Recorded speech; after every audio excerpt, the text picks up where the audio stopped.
Olá, meus queridos! Hoje eu quero falar sobre o alvo. Qual é o nosso alvo? Acertar o alvo. O contrário de errar o alvo, o que diz o significado no grego ali, a palavra pecado, é errar o alvo. Mas qual é esse alvo?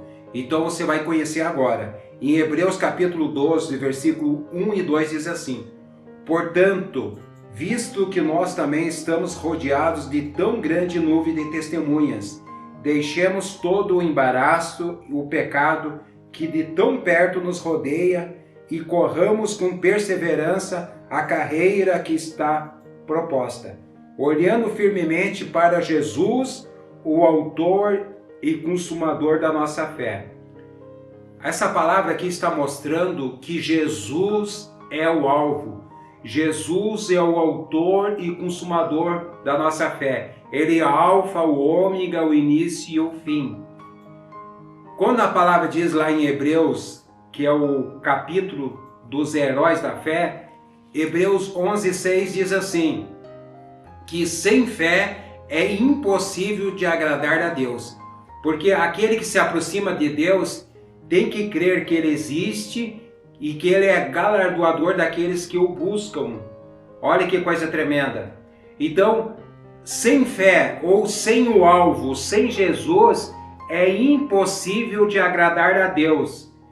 E quando Jesus ele disse ali para os fariseus, e disse também para o mundo, para a igreja, ele disse assim: eu vou enviar o Consolador, ele vos convencerá do pecado. E depois lá na sequência, do pecado por quê? Porque não crê em mim. Então Jesus é o alvo.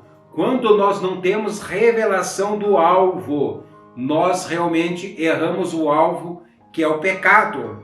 Então, a consequência de errar o alvo está em não ter revelação de Cristo.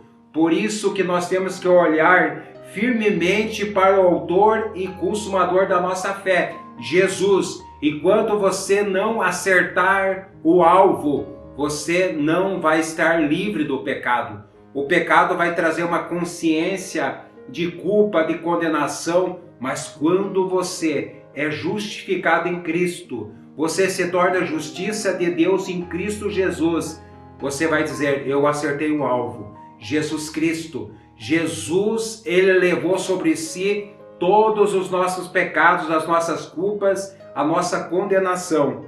Então nós temos que olhar firmemente para o autor e consumador da nossa fé. Aí sim você vai acertar o alvo. Muitas pessoas dizem assim: ah, eu pequei, errei o alvo. Não, você vai ter que olhar para Jesus. Você vai ter que entender a obra de redenção, de justificação em Cristo Jesus. Você vai ser mais do que vencedor sobre o pecado quando você entende o amor de Deus, porque o Espírito Santo testifica com o nosso espírito que nós somos filhos de Deus. Os filhos, infelizmente, muitas vezes erram. O Espírito Santo também testifica lá em Hebreus que Deus já esqueceu todos os nossos pecados. Esse é o testificar. Quando é alguma coisa contrária disso, não é o Espírito Santo, porque o Espírito Santo vem para consolar, para corrigir, ensinar, instruir em toda a justiça. Ele vem direcionar os teus passos. Então, acerte o alvo. Ore para o autor e consumador da tua fé, que é Jesus Cristo. Então, receba esta palavra, esta reflexão, e eu creio que a partir de hoje você vai entender desta forma. E você vai agradar a Deus com fé, olhando para Jesus. Amém? Então receba esta palavra, continue sendo muito abençoado. Em nome de Jesus, fique na paz. Até o próximo vídeo. Amém?